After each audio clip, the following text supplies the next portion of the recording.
21st Century Entrepreneurship with Martin Piskarik. And I like your background as well. Oh yeah, thanks. So when COVID kicked in, I kept coming onto calls where everybody was just absolutely miserable, really bemoaning, the good old days of being in there in person.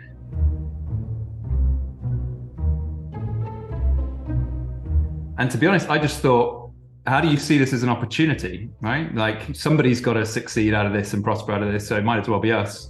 And it made me really think, if you go back to the turn of the century and you ask people whether you could recreate the magic of theatre virtually, everyone would say it's impossible. No, you can't do it. Frankly, I'd rather watch a movie than go to a play personally. And for me, it was more around how do you make that remote experience something that's better than anything a client's ever seen before. So our team invested in the cameras and the lighting and now kind of putting wheels on the desk and all that kind of stuff so that you can, change your backdrop and environment and think about it more like how you produce a show rather than, just sitting on a Teams meeting or whatever else. So, but I like toys as well, Martin. So we've had a lot of fun playing with technology. The reality now is that there's always going to be some kind of big catastrophic life-changing, business-threatening event that's on the horizon, right?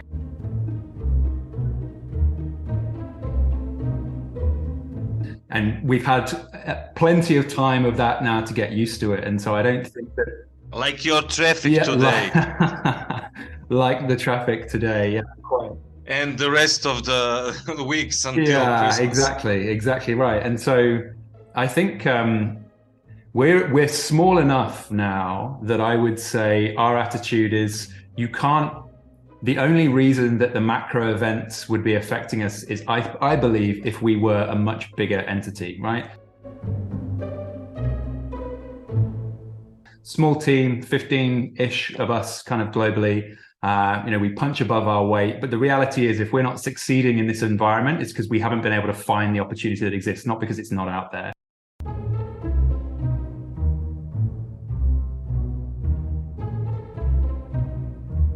If we were a large firm, then sure, all that macro stuff may affect things. But our mindset is absolutely that our success is within our control. It's just whether or not we're pulling the right levers and focusing on the right things. And, I think, as I was mentioning with the whole kind of shift to remote thing, switching like everybody else did, all of our operations, all of our delivery into a remote environment was challenging. But frankly, I think it's been an amazing event for us. We've grown faster through COVID than previously. And I think, a 5-year-old business now.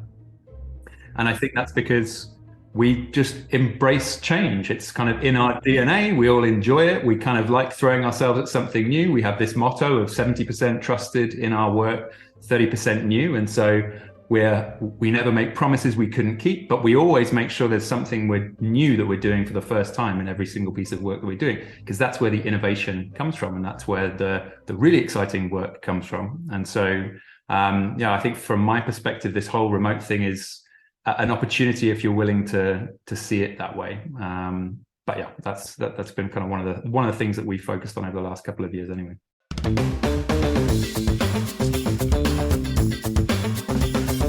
Okay, the innovation, the context, the definition. What do I see as innovation? Yes. I think so many people get themselves wound up about this whole definition of innovation. I think fundamentally innovation is about, from my perspective, solving problems that you've not solved before. And doing that in a way that if you want to call that incremental or step change or disruptive, I don't frankly care. And I think there's a lot of organizations that get really tied up in trying to define this and saying this is, this isn't. And actually, I think in reality, what organizations need to do and what we coach them to do is really focus on what are the questions that right now you can't answer that are stopping you from getting you where you need to go. And innovation is the tool set and process that you bring to bear in trying to uncover answers to those existential questions. And sometimes that might be incremental, sometimes it might be bigger.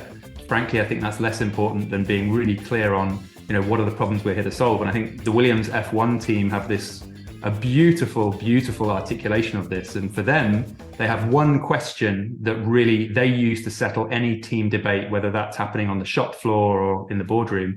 And that's, will it make the car go faster? And that simple articulation of the problem that they are there to solve means that any person in the organization, again, shop floor through the boardroom, they can internalize the strategy if they understand the problem that they're there to solve. And so, you and I can be sat there talking about an engineering decision. We can hold that innovation challenge up, and we can use that to help us troubleshoot through. And so, we take that same mindset really when we're coaching clients through how to build that innovation strategy, how to execute on that innovation strategy. What is the question that you can't answer right now that's stopping you from getting where you need to go? And innovation's how you find the answers to that question. So for solving problems, what are the prerequisites? So we need to have a specific mindset. Is it getting into a higher level of awareness? Is it jumping into a complete new epistemology? Is it about the specific skill sets? Are there different levels of it? So my background is a behavioral scientist, so I've got a slightly different take on this. So fundamentally, we look at any challenge as a behavior change challenge. And so I think one of the things that we're doing slightly differently is applying the science of behavior change, which is now, really quite mature, and bringing it into this kind of meta problem of how do we help organizations embrace innovation and do innovation? How do we help people in organizations do that? And so we see that as ultimately about a behavior change issue. And there's a formula for behavior change that every government in the world uses at the heart of what they're doing to influence policy and everything else. And it's called COM-B, which is that for any behavior we want to drive, there are these three necessary prerequisites. Capability, I've got to have the psychological skills or physical skills to do it. Opportunity, I've got to have the systems, process, but also the endorsement and support of my peers. And then motivation, I've got to be clear on why I'm doing it, what's in it for me, and I need feedback to help me course correct and know that I'm moving in the right way. And so, we use that lens to help organizations understand, what is it that's missing right now, and where do we need to invest energy in really solving this behavior change puzzle. And there are different kinds of solutions in all of those different categories, but at the core, it's, hey, have people got the skills, and do they have the access to the talent that they need? Are there the systems and process and support? Is there the strategy? And have we got feedback loops to help people know that they're moving in the right direction or change course?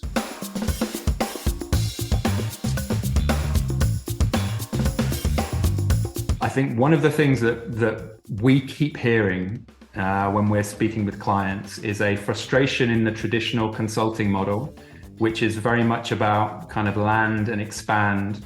And actually what our clients really value is that they come away from our project smarter. They've learned something new, they have new skills, they've got new ways of thinking, new frameworks, new experiences, new war stories. And so we really lean into that, and we use this motto that we'll come in, we'll work with you, but we're going to teach you everything we know as we do it. And we give our clients access to all our materials, everything we train our own internal people on. In fact, most of it is open source right now. You can go and access it because we believe it's excellent. And so we want as many people to use that as possible. But everything that we're doing is really around helping a client not just navigate that challenge with some expert guidance and support, but we're there to help them do it without us next time.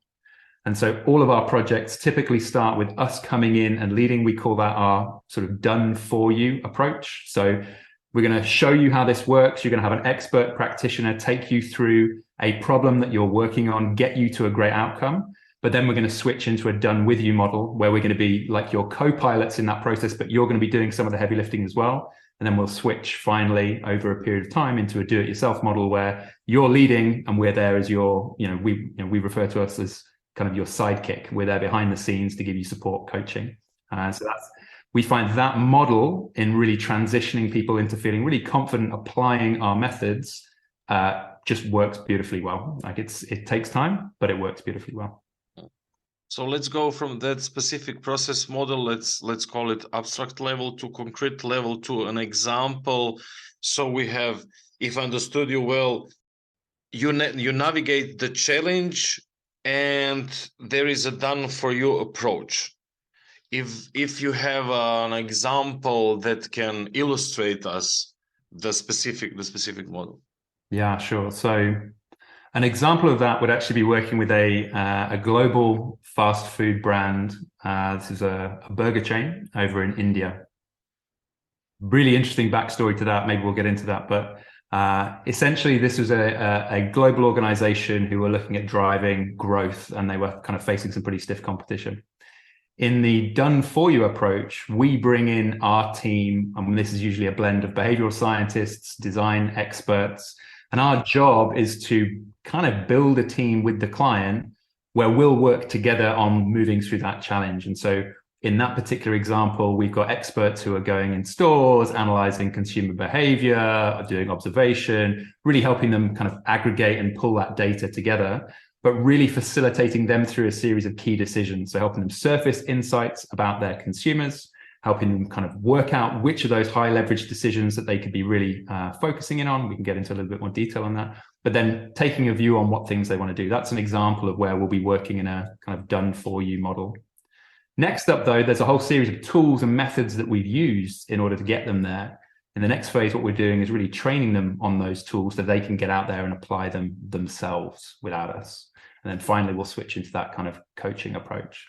So, I mean, in that particular example, really interesting one, if I could go into maybe a little bit more detail about that example.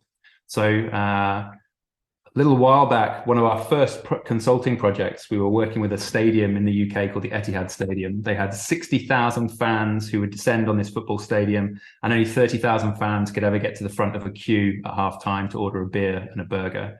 We thought this was a really interesting problem. And so we came in, we were observing their CCTV footage, looking at how the queues were forming, creating simulations of this. And we were doing these kind of time and motion studies of the people behind the counter. And essentially what was happening is 60 seconds, you'd get to the front of the queue, you'd look at the menu, you'd kind of place your order, they'd go collect, bring it back. The whole thing's a minute. But there was something like, 5 or 6 seconds within that where you would be looking and trying to work out what you wanted to order. We thought this was a really interesting problem. If you could scale up that 5-6 seconds across thousands of people, suddenly you free up more capacity, right? And so our thought was, well, why don't we go and see what the big fast food brands are doing to drive consumer choice in their environments? So we were in McDonald's and Burger King and KFC and really analyzing how were they structuring their retail environment to drive decisions.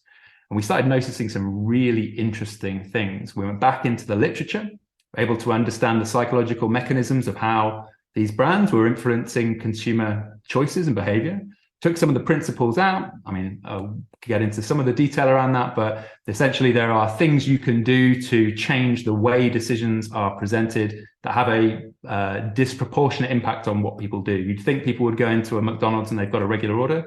The reality is everything in that environment shapes what you are going to order in that particular moment in a very structured way. So we took those findings back out into the stadium, applied them. Their spend per head went up about 8%. We then got picked up by their American counterparts. We worked with AT&T Stadium, Yankee Stadium, doing the same kind of work, worked beautifully. And in the end, I ended up publishing everything we know on the topic on an article called Why We're Loving It, McDonald's Restaurant of the Future. This was published by behavioural.economics.com. 5 weeks later, I had an email from one of the directors at McDonald's in India, and we ended up doing a little bit of work with them. But the key thing for me in this whole way of looking at it was it really taught me that psychologists can bring a really interesting and undervalued lens when you're looking at business problems. And so what we've then since been doing is taking all those same concepts about what are those influences on human behavior, and that COM-B model is an example of that, and taking them out into other challenges, whether it's about what customers really want, what clients want to sell, how teams work together, how to navigate change. And what we're seeing is that same toolbox is really helping us do new and interesting things in lots of different domains.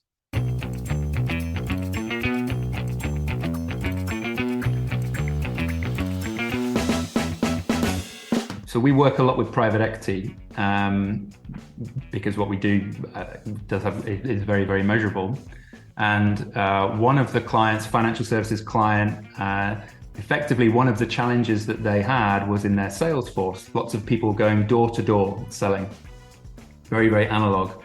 And they wanted to understand, how do you get them selling better, right? What is it that they do? And what we noticed when they were going door to door is they were wearing these body cameras for security, for safety. And we noticed this, somebody was walking past in the office, and we realized that there was gold in that footage. You know, if I sent out a psychologist to observe you going door to door selling, there's that observer bias. I influence you, you feel, you know, that changes your behavior very subtly, as well as the person you're selling to. However, in this body camera footage, there's none of that. It's the actual record of what really happened. And so what we did was we took 100 videos from 100 different visits. We decoded essentially what our top performers were doing differently to our bottom performers. So we had a video ethnographer go through code 100 or so videos, looking at what they said, their body language, what they did, how they gestured, how that influenced. And we could create these stark differences between what their top performers were doing and what their bottom performers were maybe doing or not doing. We were then able to take all of those insights back out into that organization, train up the rest of their workforce on the patterns of their best performers. The sales, I think the sales revenue per rep's gone up something like 10% in about 6 months or something like that. So, you know, very much worthwhile, very, very much worthwhile. What I think was really interesting though in our team is because we have lots of different disciplines, right? So we've got behavioral scientists, video ethnographers, design experts, innovation experts. Everybody has a very different perspective on these challenges. And so our big problem as a business is, how do you wrestle both these very fast processes out of innovation with these slower but really, really incredible processes and methods out of behavioral science, and how do you kind of get the best of both worlds? But one of the things that we did when it came to scaling these findings, these kind of high performing patterns, we called them the HITS, high income techniques. One of these, the keys in scaling these high income techniques, rather than training, which would have felt this very top down, mandated, do it this way approach. So we actually took clips from these body cameras and we brought all of their salespeople together, and we would play them a clip. And then we would invite them to share, what did they notice about what happened? What would they have done differently? And it became this process of, you know, we called it emergent practice, right? Treating everybody on the same level rather than it being high versus low performers, recognizing you bring unique experience and perspective, but really allowing people to share and learn from each other. And as a solo workforce, right? It's very much a lone worker type role. You don't necessarily have that sense of community, but you also don't often have an opportunity to stop and reflect on your own practice. You kind of, right, you get autopilot. So you end up doing the thing that you always do, and the way you do it becomes very intuitive. And actually allowing people to stop, pause, reflect on exactly how they're doing things, and see how others are doing it and maybe doing it better, or getting a different or same result with a different technique. It really shifted that whole focus from being about training to being about positioning this as a community of people who have the ability to share best practice together. And so that particular client actually won the Industry's Learning and Development Award as a result of that work. That's another pretty interesting one. And then a lot of the projects that we're working on at the moment, maybe I'll discuss some of, but there's a mix of weird and wonderful things that we get involved in, that's for sure. And beside those kind of techniques, you have a specific strategies that you use to motivate teams and help them build self-confidence. Yeah, absolutely. And so when it comes to, so many organizations want to drive innovation. A lot of them get hung up on what exactly they even mean by innovation. But as I mentioned, we have this framework to help people just kind of make sense of that, right? So at the core, as I mentioned, it's about, do people have the skills? Have you got access to the kinds of thinking styles that you need to be successful? And some amazing research that came out of Procter & Gamble. This is about 20 years old now, but it still stands. It's been validated with 30,000 teams across the world. And that's for any team to be successful in innovating or solving a complex or novel problem, there are these 4 roles that need to be played within the team. And so you have a generator, who's somebody who can, in a situation, sees the opportunity, they see the challenge, they kind of light a fire under whatever needs to be done. They're not that interested in the doing part. It's the getting started that they really get their energy from. You then have conceptualizers, and conceptualizers are phenomenal at taking a challenge and coming up with 5 different inventive ways of approaching it. That's me. I'm a conceptualizer. Not that interested in doing stuff. The joy comes from the idea, not from the activity, which is fine. But then you have a conceptualizer. Sorry, not a conceptualizer. You then have an optimizer, and an optimizer can take a range of options and work out, hey, let's evaluate what's the best route forward. And the final person in the mix, the final style, is the implementer. And they frankly find everything else a little bit fluffy. They just want to make stuff happen. They get their kicks from ticking things off the list and doing. And the beautiful thing about that as a model when it comes to understanding what's going wrong in an organization who are trying to innovate is it allows you to understand, where do we have gaps, right? If we don't have generators, people that can spot the problems to solve, then teams are working on the wrong stuff, and you're going to start seeing things that never get adopted, right? We launch products, but nobody buys them, right? Means a potential symptom that you haven't got the right kind of problem-solving style. Similarly, if things aren't delivering the results that you want, it might be you don't have enough conceptualizers in the team, or that conceptualizer activity. So each of these different profiles start pointing at possible explanations for some of the symptoms that clients might be seeing in their business. So we still help them understand what is that talent mix. But the beautiful thing for me about that model is, it gives everybody a role in an innovation process. You don't need to wake up in the morning feeling like Elon Musk. You could be someone who is detail, action-oriented, and not kind of feel like you're creative, but you want to make sure you're pairing those people with others who have that preference and problem-solving style. But all of these are states, not traits, and that means that they can be trained. But to get people trained on this stuff, you've got to get them working on real-life challenges. Well, that's our belief. So, we don't call what we do training. It is a learning and development kind of process, for this particular part of the business. But we kind of collapse that gap between the teaching and the application. So we have them from day one, from minute one, applying these new skills into a live, high value, high profile strategic challenge in that client's organization. And typically what we'll do at the front of this is we'll work with a client to help them articulate, give us the worst problems in the business right now, the stuff that is nobody has been able to solve, no one's been able to fix. That's the stuff that we're going to get teams working on when we'll put these methods to the test. And that first phase, we come in and lead that process. Obviously, they've never experienced that way of working before. Broadly follows a design thinking process.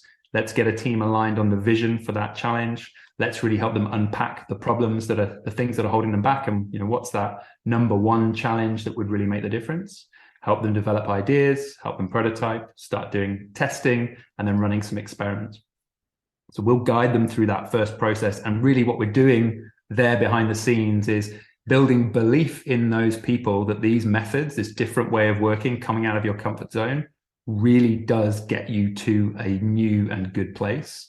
But we also then, with the leadership within that organization, make sure that that's highly visible and really celebrated once they get there. So there's this kind of moment of taking people through an experience that's very, very novel, very different ways of working than most people have experienced, getting them to a really positive outcome, getting that celebration, and then there's that desire to actually learn how to do this stuff themselves. And that's where we'll switch the pattern then into that kind of co-delivery where they're leading some of the methods on the next challenge they're working on. But I think the key thing here is about, show them how to do it with an expert, then kind of be by their side as they're doing it for the first time, and then be behind the scenes when they want to do it without you.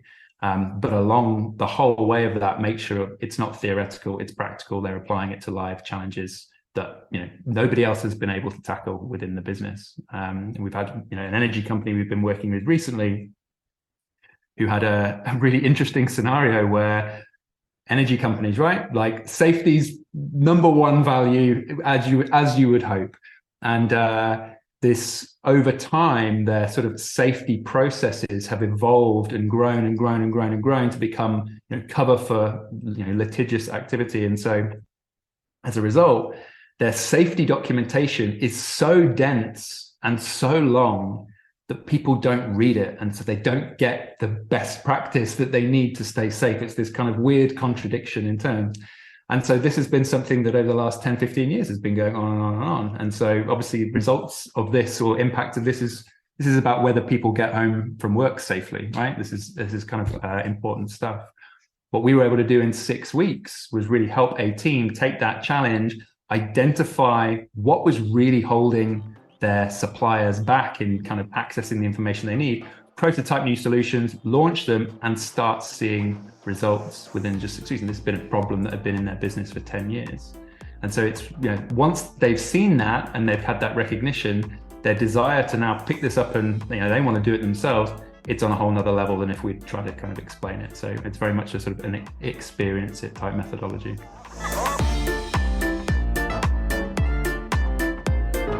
At the core of what we do, we want to drive client independence from us, which I know sounds illogical from a business perspective, because surely you want to have clients that are hooked and dependent. What we find is that the more you're teaching your clients to be able to do the things that we do without us, what ends up happening is they just escalate you into bigger and more interesting and stimulating problems so we have offerings that are aligned to different functional areas in a business. So we have specific processes that apply our methods from a marketing perspective, from an after sales, from an operations perspective. Sales, product development, we have carefully crafted and sculpted that process because we understand the needs in those different functions. So typically what happens is we start working with one client in one area, they get great experience, they start delivering great results. They end up referring us into other parts of the business. And our typical client profile is, 5,000 employees plus, so sort of middle market and above. This maybe slightly generous attitude to, look, if we can try and teach you everything that we know so you can do it without us, that is kind of our growth strategy, and it works. And typically those clients will sometimes bring us back for other work, but oftentimes it's more in terms of advice and coaching, or, my job is to keep a really hungry team here, which is comprised of people who have had senior positions in big tech companies, but now want a portfolio career, or senior academics. They just want to work on the most stimulating, challenging stuff. So for us, that's kind of win-win, because our clients end up having these kind of, not to be too weird about it, but kind of career-changing experiences with us, where suddenly they rediscover their excitement for their work. We see all these challenges as adventures. So, for us, it's about bringing that energy and fire into their hardest problems. And so, seeing clients transform in that way and find a new avenue or a new way of reflecting on their work, that's extremely satisfying. But they end up becoming huge advocates for us in terms of, introducing us to others within their organization. But at the core, we don't hold anything back. We make all of our methods open and available, and we're very supported. Our motto is the client's the hero, we're the sidekick. So, and I'd absolutely invite any of your listeners to go and check out some of our materials. They are all free, and maybe there's a way we can share a link to some of those. I think that'd be a really interesting thing for people to check out. And those are 80% of the methodologies that we're using in our work with all the examples we've talked about today. But for us, it's typically about finding a small but meaningful way to get started. And so we have an offering which is called Ignition, which is effectively driving change in a week. That's where we'll kind of come in, do something small but meaningful, and help people kind of really kickstart something in a team where they're stuck. Maybe it's a new vision, new ambition. They really need to rally a team behind it. We have an offering called Momentum, which is results in a month, and another which is called Revolution, which is employee-led change in a quarter. And so we work on everything from quick wins to career-defining achievements for clients. And it's really about, it's more about the fit with the client and the dynamic. They've got to love what we do, and vice versa than anything else. Anybody wants to check out our materials, you can visit www.sprintvalley.com. 21st Century Entrepreneurship with Martin Piskarik.